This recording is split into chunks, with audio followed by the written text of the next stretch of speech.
Ladies and gentlemen, thank you very much for joining us this edition of Leak Project. I'm your host, Rex Bear, and we have famous psychic, stargazer, Anthony Carr from AnthonyCarrPsychic.com. Now, Anthony is also a part of the Boyd Gang Band, some incredible rhythm and blues. I'd strongly recommend checking it out. He has a magazine and publishing article called The Stargazer, Predictions and Prophecies, and we're going to get into the year 2017. So, Anthony, it's great to have you on the show here with us, The Leak Project. I always enjoy speaking with you. How the heck are you? Well, I'm as I already mentioned, I'm another year older and deeper in debt.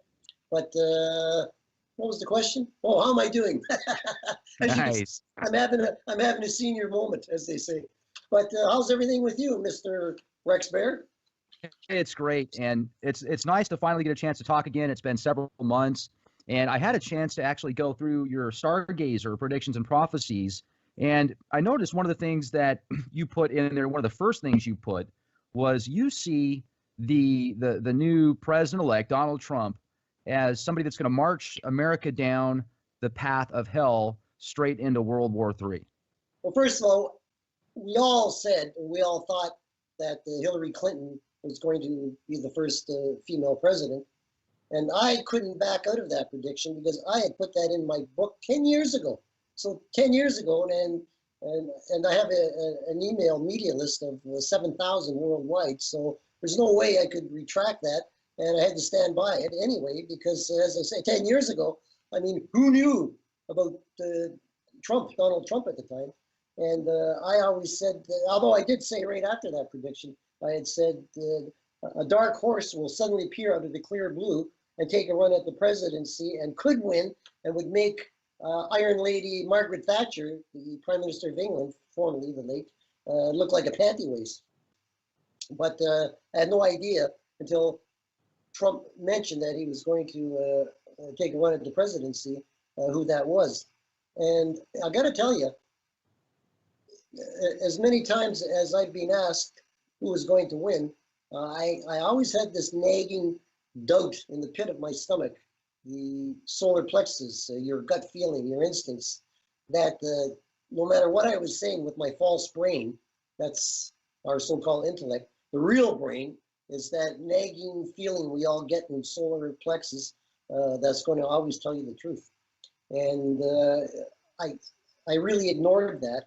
And I always tell my students, and I always say, never, never let your personal biases get in the way of the universal truth. And I was just as guilty of that as anyone else. And now here's something from Nostradamus that some of the experts, who were supposed to be experts in Nostradamus lore, what's that one fellow's name? Hogue, I think it is, John Hogue. Anyway, and they missed this one, and it says, quote, you may have a copy of it there, Rex. One day the great powers will become friends, and their power will increase. America will be at the height of its power. To the man of blood, the opportunity will be given, the man with the orange helmet.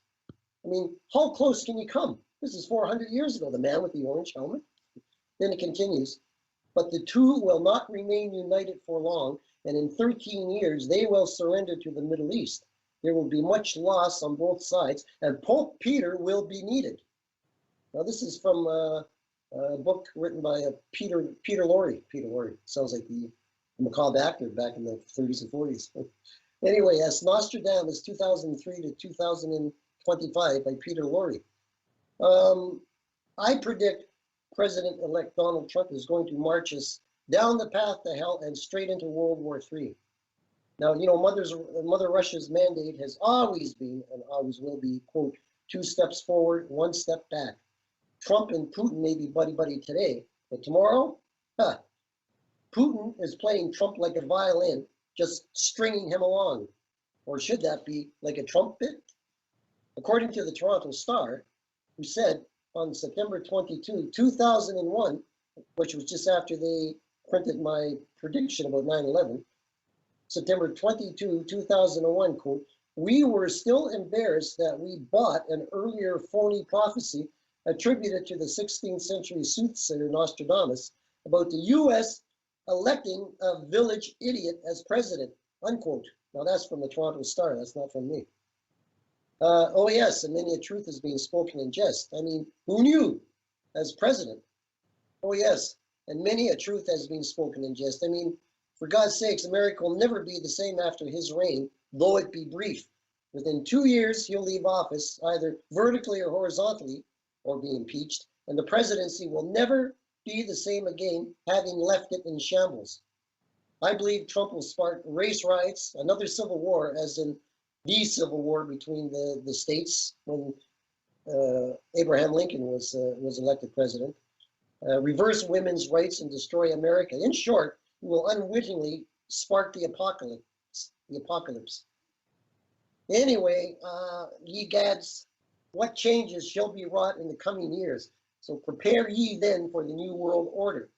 Again, flee to the mountaintops. Eventually, the darkest caves, the bowels of the earth. World War III is upon us, or shortly will be. The Mideast will ignite like a Roman candle. This current quote unquote skirmish is aught but a prelude to global conflagration.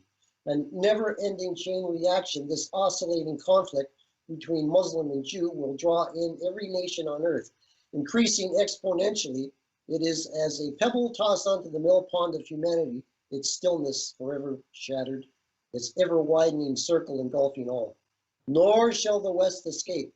Quote, be not smug, O ye on foreign shores, for I shall rain down fire and brimstone upon thy heads. And that's from the Old Testament of the Christian Bible, of course. Well, and I wonder sometimes too, because like you said earlier, when you had that vision of Hillary, but there was that inside of your gut was telling you that that might not take place. Sometimes, do you think that maybe this prediction that you're making might be based upon the fact that you don't have respect for Trump just because the way you feel about him? Well, I've examined exactly what you just said many, many times. And to be really, really honest, I'm completely ticked off that I was proven wrong, as many others were, in front of millions and millions and millions of listeners. And actually, probably the first time in my life. But again, as a lesson, don't let your personal biases interfere with universal truths. The electrical impulses which bombard our entire neurological system from the universe is what controls us and what tells us what's going to be, and creates images in our third eye, our pineal gland, that one between our eyes. The audio sounds that give you these little recordings in your ear. The universe records sounds and words and voices as easily as it transmits images and pictures. And of course, that's the way we, in media, or as you know, we call it traveling through the ether. Well, that's the way humans and animals receive their impulses and their intuitions by the same mode through the electrical universe. And even though I don't personally, you know what, I have to say it, there were some things that he talked about that I kind of agreed with. He is not a demigod, but a demagogue. He panders to the prejudice and fears of the public, and tells them and says the things they want to hear. And some of the things he said, some make perfectly good sense. But underneath it all, I don't trust the man. He's a loose cannon, and he's a typical Gemini in the sense that he just opens his mouth and lets it fly, and he has no filter at all on what he says. And that's the big problem. You can't do that with world. And don't get me wrong, I don't have any great love for Hillary Clinton either. I'm not enamored of her in any way. It's just the way that predict. What I should have said 10 years ago was I see her rising very high in politics. And if you look at my predictions from 10 years ago, I said possibly, and that got me off the hook, possibly she may be the first female president, woman president of the United States, or, and this is what really got me off the hook, the first de facto president. And if our listeners are familiar with the word de facto, I had to look it up myself, which is the one who wields real power behind the throne. For instance, Al Capone was the de facto mayor of Chicago, and Big Bill Thompson, who was the jury, the legitimate mayor, had no say at all in running the city. He had to go to Al Capone to get permission to do anything. And of course, Hillary did win the popular vote. And with that said, also, I wonder, I mean, you wrote also, do you think that she's going to get in politics and other aspects and kind of skyrocket and possibly make it back into the presidency? I think she's not done yet. I think her legacy will be something more than merely the office of the president. Uh, I'm not quite sure what that would be. Although she does really have to watch her health. I mean, she's so disappointed uh, at losing the presidential race.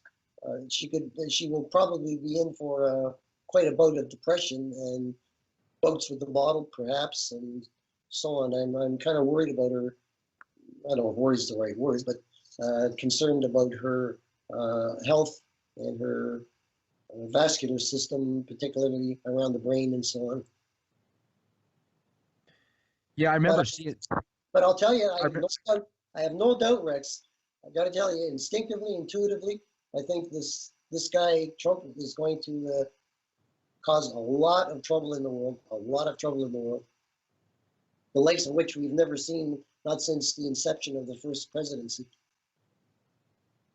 it's going to be interesting because I've heard differing reports. You know, I've heard both sides of the fence. A lot of people feel that he's going to usher in a new golden age and renaissance and bring new opportunities and abundance to the country and the world. And some people think the exact opposite. So, Listens to I, he listens to his advisors and stays out of trouble. Possibly, he could fool all of us, and be, as you say, the fair-haired boy. But I don't think so. He has a tendency, again, with the arrogance of the nouveau riche, and he seems to forget that people like Putin, Korea, they got more. They got money. The Arab Emirates states, they have more money. They have the kind of money that would make his money look like chump change.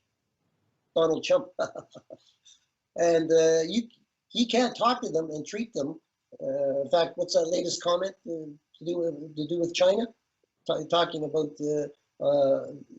an all one inclusive China, and I guess referring to is it Thailand? And they would like to be sovereign, and of course China doesn't see it that way, and Trump saying, "Oh well, sure they can," and blah blah. He's sticking his nose in right in the middle of other governing bodies and other countries and lands, and it's just going to bring things to a boil, and then we're going to all be in big trouble. I'm telling you, believe me. Anyway. now, what do you think about you wrote also about there being compulsory enlistment in Canada and the United States? I mean, compulsory, not enlistment. What's it? Well, you got me. I forgot the other word for it. Conscription. Conscription. Is that the word we were thinking? Yes. Yes. Yes. I do believe that. I do believe that. Of course, as I've said, I've always believed that the God of the Bible was a star traveler. The book of Revelation, I think the very last verse says, the Lord and his hosts will return. The Lord and his hosts. Well, the Lord can mean anything. And the host is like could be a host of an army, a host, the giant star traveler and his heavenly hosts, astronauts, whatever, will return here and stop the carnage, lest the whole entire human race is wiped from the face of the earth. And I truly, really do, from the bottom of my heart, believe that's exactly what's going to happen. That does sound similar to the Anunnaki and the wars of Enki, Enlil, being star travelers, etc. So, I mean, certainly those are possibilities.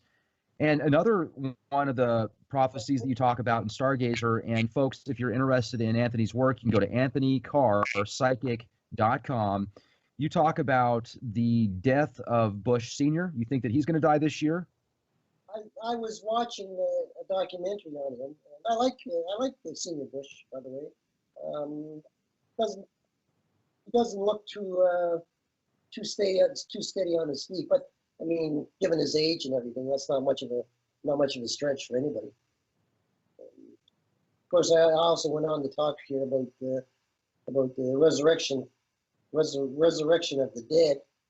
The whole basis of Christianity, of course, is resurrection. That does not end with the grave. And I have one here, which I've written about many times and talked about. So, is there hope for the dead?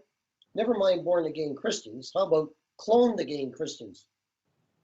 All the peoples of the world, with their many silly religions, will look on in wonder when the star travelers return, the true gods who will stop the carnage and kill the populations to winnow the herds. And they shall raise the dead, like the phoenix rising from its ashes, by cloning the bones of the dead. And then shall you know your mother, father, brother, and sister as you knew them in life. So if you think about the episode of Sodom and Gomorrah and Lot returning, leaving Sodom and Gomorrah with his wife and daughters, and the two tremendous explosions, and now they've done testing of that area, and the crystal glazed sand around that area where they surmised Sodom and Gomorrah actually existed is exactly the same as the ground around the bomb sites of Nagasaki and Hiroshima when they dropped the bomb there. There's no doubt in my mind that they were destroyed by a pair of nuclear weapons or bombs of some kind. And then you talk about raising the dead. You remember that song, that old hymn, the hip bone's connected to the leg bone's connected to the hip bone, and hear the word of the Lord. You remember that? Oh, yeah. Right? Well, so in the book of Enoch, it says, the hand of the Lord, in parenthetical star traveler that is, was upon me, and he brought me out by the Spirit of the Lord, and set me down in the midst of the valley. It was full of human bones. He led me round among them, and behold, there were very many upon the valley, and lo, they were very dry. And he said to me, Son of man, can these bones live? And I answered, O Lord God, thou knowest. Of course, I guess that's what gave rise to the only God knows. Again, he said to me, prophesy to these bones and say to them, O dry bones, hear the word of the Lord, star traveler. Thus says the Lord God to these bones, behold, I will cause breath to enter you, and you shall live, and I will lay sinews upon you, and will cause flesh to come upon you, and cover you with skin, and put breath in you, and you shall live, and you shall know that I am the Lord. So I prophesied as I was commanded, and as I prophesied, there was a noise, and behold, a rattling, and the bones came together, bone to its bone. And as I looked, there were sinews on them, and flesh had come upon them, and skin had covered them, but there was no breath in them. Then he said to me, prophesy to the breath, prophesy, son of man, and say to the breath, thus says the Lord God, come from the four wings, O breath, and breathe upon these slain, that they may live. And so I prophesied as he commanded me, and the breath came into them, and they stood upon their feet, an exceedingly great host. Then he said to me, Son of man, prophesy, and say to them, thus says the Lord God, behold, I will open your graves and raise you from your graves. This is from the book of Ezekiel, chapter 37, verse 1 to 12. Now, it may be true that this is an allegory for the eventual coming together of the Jews into their own homeland, Israel. But as far as I am concerned, it's deeper meaning, and that is what allegory means, a deeper meaning beneath the prima facie one, that is the surface one, is that this quote unquote Lord or star traveler possesses the power to raise the dead through some heretofore unknown knowledge of cloning, hence the origin of the song. Oh, the leg bone's connected to the hip bone's connected to the backbone. I hear the word of the Lord, etc., etc. And so you shall live again, born again, cloned, your very DNA, right down to the very subatomic cellular structure of your very being. Not a replicate, not a duplicate, but actually you. And look what we're doing now with cloning, sheep and organs. And there's a fellow in Montreal who was waiting for a heart transplant, and they took his stem cells and injected it right into the heart, and the heart is healing itself, repairing itself even as we speak, or in this case, even as I speak and you listen, Rex. Nice. Now, if the next pope's name is Peter, then we had all better duck, because then Armageddon is just around the corner. Hillary Clinton is not yet through, as I mentioned. She'll conquer greater political pinnacles even than the office of the U.S. presidency, which, by the way, won't be worth much after Trump anyway. Tremendous explosion around the Union Station in Toronto. That's here where I live. Many killed. We have so many people from India living here. I guess you do too, where you live, right? Yeah. Right? So my prediction, as I mentioned to a few of my friends I work out with, Christopher Columbus actually did discover India when he first set sail and accidentally discovered America. If you don't believe me, take a good look around you. Lo, these many 400 years later. Who knew he was so psychic? And then, of course, I've got here conscription in Canada and the U.S. will return. In May, then October and November, this world shall tremble in fear. Now, this was first prophesied in Stargazer Predictions and Prophecies for 2015. Then, to wit, Donald Trump is elected president November the 4th, 2016, New York Times. And if that doesn't make you tremble in fear, nothing will. Yes, death of George H.W. Bush Sr., I'm afraid. In 2004, no, I'm sorry, my mistake. In 2104, that's 2104, Mother Church shall be no more. Rome's home, this Pope to flee. All that's left shall be the sea, brackets, but not the sea. That is the Holy See. When there's these new attacks on American citizens, by the way, when I wrote this a couple of years ago, citizens flocking to Canada, its properties priceless.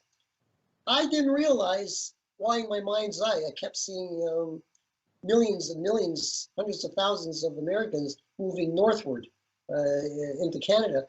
And when Trump was elected, do you know the switchboards of the immigration offices up here from coast to coast lit up and actually were blown out from people making inquiries about immigrating to Canada. Did you know that? I did hear about that. It's funny because it seems like every time there's a new president, the opposite side of the person that they want to win, it says that exact same thing. I'm moving to Canada or I'm moving to Mexico. It was like that 8 years ago when Bush got in office, and a lot of the entertainers were saying, no, we want Gore to win. So, yeah, I do remember that. Well, that never struck me ever. It's only when I picked up that vision, as it were, recently, the last couple of years. I had never known that, as you said, the losers wanted to move up here.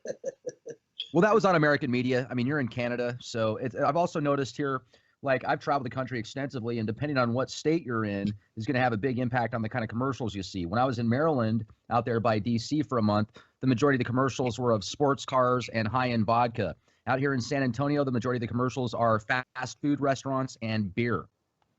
Right. And trucks. You said depending on what state you're in, and 50% of Americans are in a state of depression. Sad and true, unfortunately. I would like to see things turn around, but there's so many people that are seeing otherwise. You mentioned Maryland. Did I not mention something to you about a private plane crash in a bush area near a bridge or something? That was on the West Coast, the Northwest. You saw something happen towards, I think it was the Puget Sound area, or at least I know it's the Northwest. Didn't you say you knew of that place, or you had friends that were a plane? I had a friend that actually was in a plane accident and died in the Northwest. It was towards Cannon Beach, which is kind of the area that you had that vision. Yes. Well, I don't know why, but when you mentioned Maryland, that whole thing just flashed back in my mind's eye. Some words will trigger certain images and visions. And again, I have to remind you and remind myself, because I didn't write it down here this year, of that same incident, which must still be ahead of us, because if it had already come to pass, I would not be seeing it. So, well, let me jump in real quick, Anthony. Didn't you say before you saw like a bridge and water, correct? Yeah, it was like bush, like trees, like kind of foresty, with a bridge and like a small Cessna or a white plane or something crashing down around the bridge and something like that. And I still see that. Because there's a really big bridge out there by Chesapeake Bay in Maryland, so maybe that might have Yeah. been something that you were seeing. I don't know, but it's just on the other side of the country. Well, keep a mark of that. Let's remind ourselves of that every so often. Sure, absolutely. These things, can happen overnight, and I've had things like that happen. Did I tell you? Well, it's on my website, but did I tell you that incident about? I refer to it as the blonde wig incident at Variety Village, the children's charity, where I work out and work with them. No, I don't think I've heard about that. Well, one of the few times that I've been a witness to my own prediction. um, it's kind of a humorous anecdote, but I'll relate it quickly. Anyway, in fact, it just came from there. It's what they refer to as a tent. Well, tent, it's a building, but because it had a circus theme originally, the Circus Barker was the emblem before it became a heart. That was the emblem, have a heart. But here in Toronto, Variety Village, there's a young lady who is in charge of the programs of exercise for handicapped children and senior citizens in the field house where the track is, and the basketball court in the middle of the track. You know how those things are set up, some of these big gyms. And anyway, she's quite an attractive lady, about 20, 26 or 27, long blonde hair. And somebody had told her who I was and what I do. And she asked me, as usual, as young women do, and men, about her love life. Or in her case, she said, my loveless life. And I said, there's a fellow around here, meaning there at the gym, who secretly is in love with you. I said, he has white, snow white hair. And when you see him, you'll know that. And then at that moment, there's a young fellow who works there also, about her age, and he come walking by or jogging along the track, and I turned and I said to her, I said, you know what? I said, it looks just like this young fellow here, exactly in the face. Now this young fellow has chestnut brown hair, and it's thick and curly. I've always envied him. Anyway, I said, he looks in the face just like this fellow here. And she says, oh, well, he works for me here, and, blah, blah, blah. She says, I wouldn't, now this fellow knows nothing about it at all. And she said, I wouldn't be interested in that kind of a relationship. I said, all right. I says, and as I was leaving, I said, if tomorrow he suddenly dyes his hair white, I said, you will know that at least he's secretly in love with you. A big laugh, and nobody thought anything of it. And so I left. 2 days later, or 3 days later, I came back, and you have to picture this. The exercise area, as I say, it contains a 6-lane track, and inside the track is the basketball courts.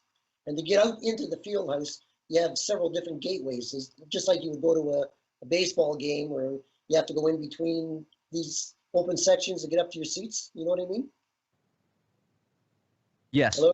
Okay, I'm trying to set the scene for you. So the next day, I went in, I changed into my duds to go and exercise. I walked through one of these gates. As I'm walking through, this fellow comes walking in front of me, snow white hair. As he walks in front of me, I look to my right, and this girl comes out of another gate exactly. She was on her way to work, coming in, and we both spotted him exactly at the same moment, simultaneously. We looked at him. She looked at me. We looked at each other, like our mouths agape. And I pointed with his finger, and I said, what the heck? Anyway, I went up. I called him over. His name's Jackson. I said, Jackson, come here. I said, what'd you do to your hair? He said, oh, I dyed it snow white. Now, let me reiterate. He knows nothing about what I told her. That's very important. I said, what'd you do to your hair? He said, well, I dyed it snow white, Well, I reached up and I touched it, and it was a wig. A wig that fit perfectly over his hair and looked exactly like his hair, thick, bushy, and curly. And, he said, well, it's a wig, But I said, what, how, what, So I turn around, and there's a big box full of wigs, all different colors, a huge box, must have been 200 or 300 in there. Someone had donated this box of wigs for people there who are undergoing, especially women, undergoing chemotherapy. He just walked by, he just casually picked up this snow white blonde wig and put it on his head. Exactly at the moment we came in and saw him together. And she came over and, and she explained to him what happened and all that, Now the point I was trying to make here, and I said to her, and I says, well, you know what this means? And she says, well, yes. I says, but she says, but I hope it's not the love affair you were talking about. I said, no. I says, but this prediction, the vision I had 2 or 3 days ago that I described to you, had to come to pass exactly as I described it to you, which proves, and I've proven this many, many times, and I believe in it 100%, our future and our destiny is set in stone, or in this case, in the planets and the cosmos, and we just wait until the cogs of the wheels fall together and we fall into our destiny. And that's a very, very good example of whether we have free will or whether our destiny is actually set in stone for us. And I believe we have no say in the music we play. Rex? I've heard both theories about that. I've heard that people feel that they have precognition, they're seeing the future that can't be changed, and that is kind of a scary thing to think about. And then when you get into what time actually is, I mean, that's all relative to the person's thought process. You can be doing something extremely boring for an hour, and it can feel like all day. You can do something exciting all day, and it can feel like an hour. So that's very interesting to bring that up. Well, don't forget, there is no such thing as time at all. It's only something we created so we don't bump into each other. Well, yeah, I mean, it's our perception to grasp different things on a line of visuals, essentially, because if it all happened at once, we'd have a tough time conceptualizing that, and I can certainly see that. So it's fascinating indeed, and I like the way you bring up some of the possibilities with the star traveler, the God of the Old Testament actually being like an ancient astronaut. And with the time that we have left, Anthony, I was hoping maybe we could get into one or two more predictions for what you see here in 2017. All right. Just to finish off with that, it's same thing as I said about Trump, what I said about Hillary. These were images. Sometimes the human part of us, basically, I'm just a simple guy, not much formal education, street guy, a lot of people call me, con artist, a lot of people have called me. But these images, and I said to George Norrie, I said, some of the things I predict, I said, I don't even believe, which he took aback. He said, what? What do you mean? You have to realize that I'm only a conduit, the same as we all are. This electrical force, for want of a better word, electrical with a capital E, suffuses through us, leaves us, and leaves a residue of everything we ever do, say, hear, whatever, or what's coming. What you just mentioned about all times are encapsulated into one single little point.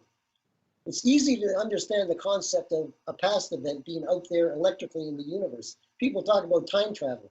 I don't believe you could physically time travel back to the time of Caesar or Hitler, but I believe the electrical residue is left behind because the universe is electrical and takes pictures of everything and records sounds and so on.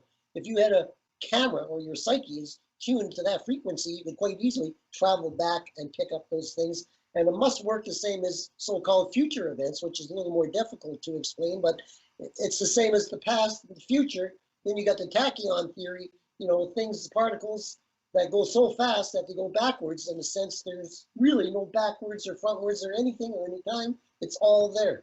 If you think of things come into existence, they wear out, and then they disappear and become other forms of energy.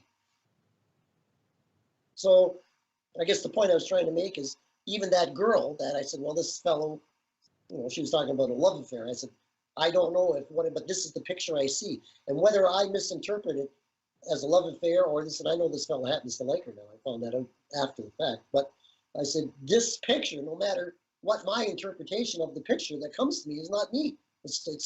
I'm just a vehicle. I'm a vacuum for these things that come to me. And all I can do is try and interpret what I see If you saw this picture, you would probably interpret it better than I, right? So basically, that's what I mean. That's why I allowed my personal feelings about Trump to interfere. What my really, truly gut instincts, my feelings were that he was probably going to win.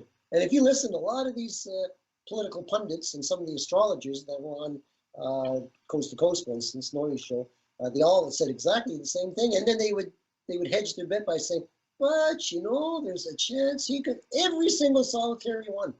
And the fact is, never let your feeling, you should go with your first instincts, your first feelings. Like a guy goes to the track, he looks at a horse at home. Oh, this looks like a good horse. Then he gets to the track, he looks at the odds, hope for it is, oh, well, no.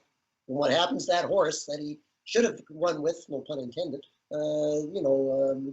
won by 50 laps or something.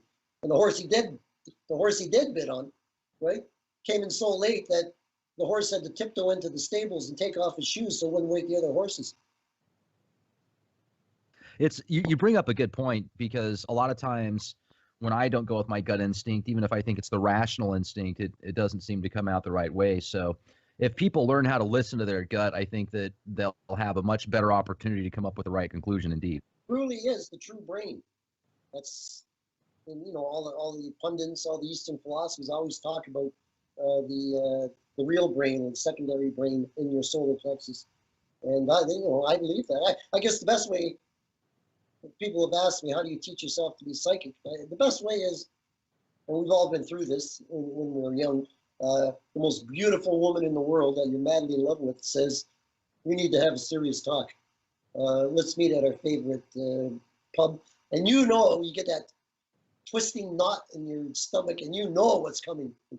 I think we should see other people. Die, kill her. That's the best example of being psychic that I can actually teach people or tell them about, because we've all been through that. I'm sure even someone as magnificent as you, Rex, will probably experience that.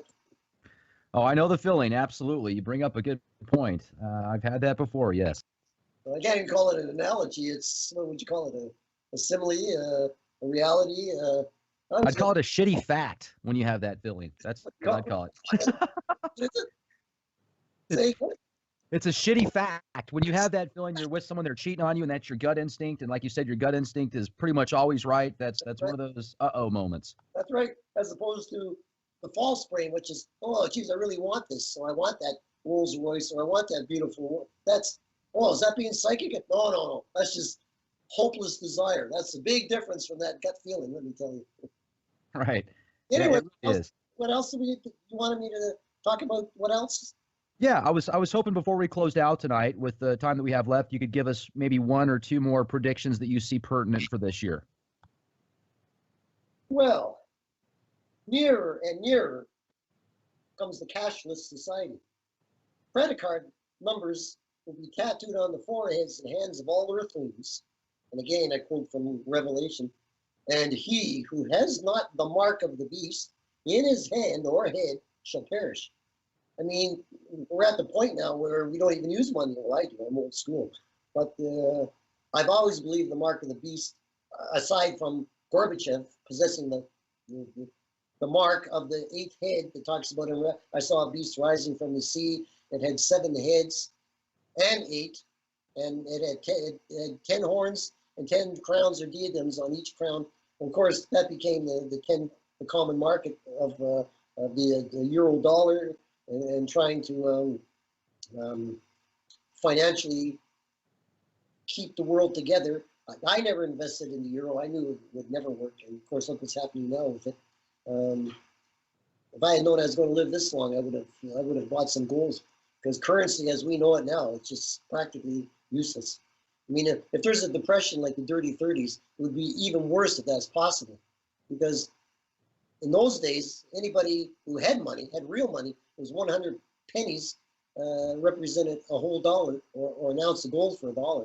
Now, with Nixon getting rid of the gold standard, and then we followed a few years later, all we have is the printed paper, well, not printed plastic now, and anything that happens to the government or loses faith or loses, so far, and hopefully it will maintain, the United States still has the most powerful currency in the world, because whoever has the biggest stick has the most powerful currency. So as far as I'm concerned, it's always been and always will be the United States. And I predict it will be thus for quite a while yet in the future, because you can take, even though the French franc is worth more, Dutch guilders are worth more, you have to go to money changers or lenders to get it changed at airports or whatever the currency of the country is. The American dollar, you could march into the wilds of Borneo, to the the wild men of Borneo, hold up an American dollar, and oh great, we'll take that. You can take a dollar, you take American dollar anywhere. So you guys don't have to worry too much about your currency. But I'll tell you, we're getting a lot closer to really a cashless society. And I'm sure the mark of the beast was not only just Gorbachev, whom I walked up to personally and told him, you do possess that mark of the beast mentioned in Revelation. Because it says in Revelation that one of the heads of the beast appears, that's the key words, he appears to have received a mortal wound, but its mortal wound was healed. Now, the biblical pundits, going back eons, have always suggested that we will know the Antichrist when he comes up in the world. He's attacked, wounded, or shot in the head, and dies and comes back to life. Well, it doesn't say that. What it says is a wound that appears to be a mortal wound. Appears, looks like, but it isn't. And then all the world shall go after the beast and wondering who is like to be. Well, Gorbachev traveled the world. He's a nice guy. He came here. He did charity work. The McDonald's people. He came here to open up a bunch of, at Variety Village to sanction all these PlayStations that McDonald's uses for the kids when they go in and play and do the merry-go-rounds and all that stuff, which is how I got to, shall we say, meet him. Anyway, but that's it. He was, with his appearance, and then it says the first beast shall hand his power to the second beast. Well, then at the same time that Gorbachev was here at Variety Village, oh goodness, what's his name? One was the prime minister, and the other one was the president of Russia at the time. Gorbachev and goodness, what was his name? Anyway, he was here in Canada on the same day, but was at the other end of the country in the British Columbia, Vancouver. And my old granny, who missed the Titanic by 4 hours, used to always quote the Bible and say, "Beware the man with the withered arm." What was his name? Corbin, not Corbin. You're talking Putin, are you? No, this is going back when I went up to Gorbachev here and told him he possessed the mark of the beast mentioned in Revelation. At the other end of the country was the current prime minister of Yeltsin. That was it, Boris Yeltsin, and he was in British Columbia the same time that I was confronting Gorbachev here, and as I say, my old granny who missed the Titanic by 4 hours, and she said, "Beware the man with the withered arm," and nobody seemed to realize that Yeltsin had a withered left arm, which he kept in his pocket or whatever, and you never got to see it, and I noticed it, and Gorbachev was there, the biblical beast or the head of the beast here at the same time. So what that meant was that was the beginning of the countdown to Armageddon. Well, shortly after, of course, the Gulf War broke out, and what's his name, set fire to all those oil rigs. What was his name? Saddam Hussein? Saddam Hussein. And from there, it's just escalating, as I say, a pebble thrown into the sea of humanity, widening and widening and widening, ever widening, until it's going to engulf all of the world. And then at some point, someone's going to go nuts and try and start a controlled nuclear war or something. And then that's when we're all going to be in trouble. It's just a matter of time. And no matter what happens, if they don't come back to save us, the star travelers, the entire human race would perish, which I'm sure it won't. But that's what I think. That's what I think is going to happen. And on that, sure, I think I'll leave it. Yeah. And on that note of world destruction, unless we get saved by aliens, have a wonderful night, folks. Yeah.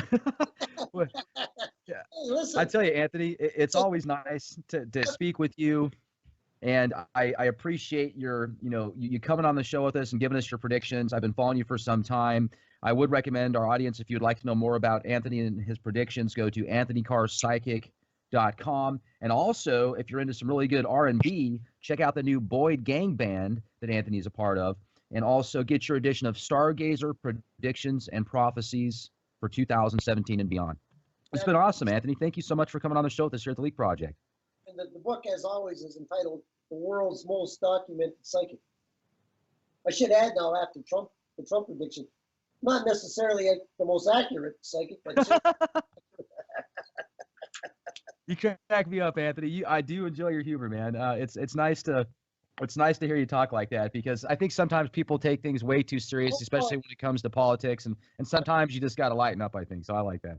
even some of the other shows I've done, as I mentioned to you, first thing I say, well, let's get rid of the elephant in the room, which was the Trump prediction, So with a track record of thousands and thousands of very accurate world predictions, going back to the Titanic being found and discovered and raised, parts of it, and murder of Pope John Paul I, and the attack on 9/11. I mean, so many. But you say you're only, just like an actor, you're only as good as your last performance. Well, my last performance was, I should have gone with my gut feeling, but I didn't, because I couldn't betray my original feeling, because it was in print all over the world, so I couldn't back out.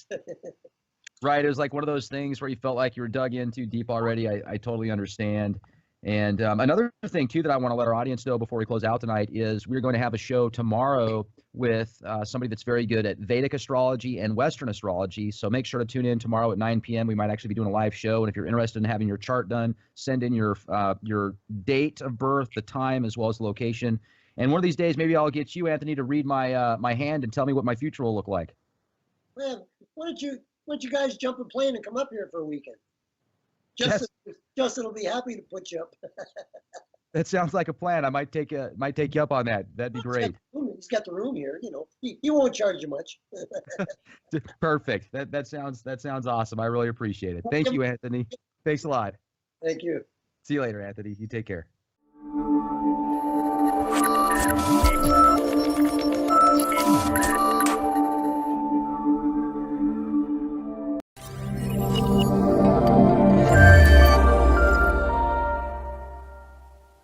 Ladies and gentlemen, thank you very much for joining us this edition of Leak Project.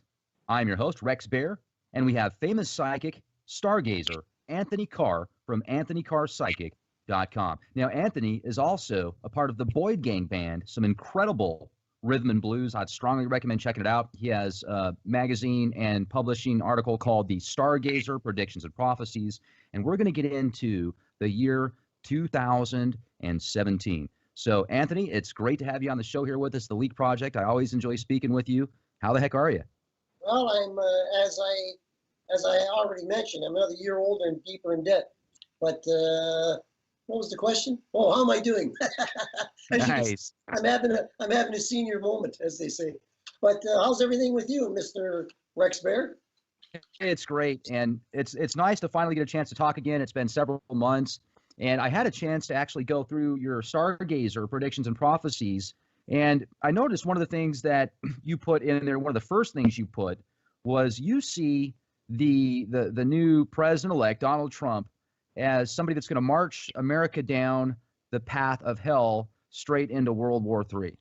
Well, first of all, we all thought that Hillary Clinton was going to be the first female president. And I couldn't back out of that prediction because I had put that in my book 10 years ago.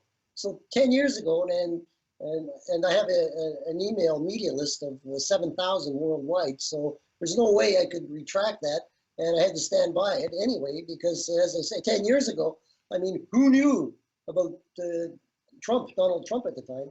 And I always said, although I did say right after that prediction, I had said a dark horse will suddenly appear out of the clear blue and take a run at the presidency and could win and would make Iron Lady Margaret Thatcher, the Prime Minister of England, formerly the late, look like a panty waist. But I had no idea until Trump mentioned that he was going to take a run at the presidency, who that was. And I got to tell you, as many times as I've been asked who was going to win, I always had this nagging doubt in the pit of my stomach, the solar plexus, your gut feeling, your instincts, that no matter what I was saying with my false brain, that's our so-called intellect, the real brain is that nagging feeling we all get in solar plexus that's going to always tell you the truth. And I, I really ignored that. And I always tell my students, and I always say, never, never let your personal biases get in the way of the universal truth. And I was just as guilty of that as anyone else. And I'll hear something from Nostradamus that some of the experts who were supposed to be experts in Nostradamus lore, what's that one fellow's name? Hogue, I think it is, John Hogue. Anyway, and they missed this one, and it says, quote, you may have a copy of it there, Rex. One day the great powers will become friends, and their power will increase. America will be at the height of its power. To the man of blood, the opportunity will be given, the man with the orange helmet. I mean, how close can you come? This is 400 years ago, the man with the orange helmet. Then it continues, but the two will not remain united for long, and in 13 years they will surrender to the Middle East. There will be much loss on both sides, and Pope Peter will be needed. Now, this is from a book written by Peter Lorre. Peter Lorre sounds like the macabre actor back in the 30s and 40s. Anyway, as Nostradamus 2003 to 2025 by Peter Lorre. I predict President-elect Donald Trump is going to march us down the path to hell and straight into World War III. Now, you know, Mother Russia's mandate has always been and always will be, quote, 2 steps forward, 1 step back. Trump and Putin may be buddy-buddy today, but tomorrow, Putin is playing Trump like a violin, just stringing him along. Or should that be like a trumpet? According to the Toronto Star, who said on September 22, 2001, which was just after they printed my prediction about 9/11, September 22, 2001, quote, we were still embarrassed that we bought an earlier phony prophecy attributed to the 16th century soothsayer Nostradamus about the U.S. electing a village idiot as president, unquote. Now that's from the Toronto Star, that's not from me. Oh yes, and many a truth is being spoken in jest. I mean, who knew as president? Oh yes, and many a truth has been spoken in jest. I mean, for God's sakes, America will never be the same after his reign, though it be brief. Within 2 years, he'll leave office, either vertically or horizontally, or be impeached, and the presidency will never be the same again, having left it in shambles. I believe Trump will spark race riots, another civil war, as in the civil war between the states when Abraham Lincoln was elected president, reverse women's rights and destroy America. In short, he will unwittingly spark the apocalypse. Anyway, ye gads, what changes shall be wrought in the coming years? So prepare ye then for the new world order. Again, flee to the mountaintops. Eventually, the darkest caves, the bowels of the earth. World War III is upon us, or shortly will be. The Mideast will ignite like a Roman candle. This current quote-unquote skirmish is aught but a prelude to global conflagration.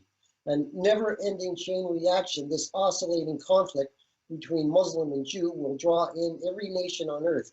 Increasing exponentially, it is as a pebble tossed onto the mill pond of humanity, its stillness forever shattered, its ever-widening circle engulfing all. Nor shall the West escape. Quote, be not smug, O ye on foreign shores, for I shall rain down fire and brimstone upon thy heads. And that's from the Old Testament of the Christian Bible, of course. Well, and I wonder sometimes too, because like you said earlier, when you had that vision of Hillary, but there was that inside of your gut was telling you that that might not take place. Sometimes, do you think that maybe this prediction that you're making might be based upon the fact that you don't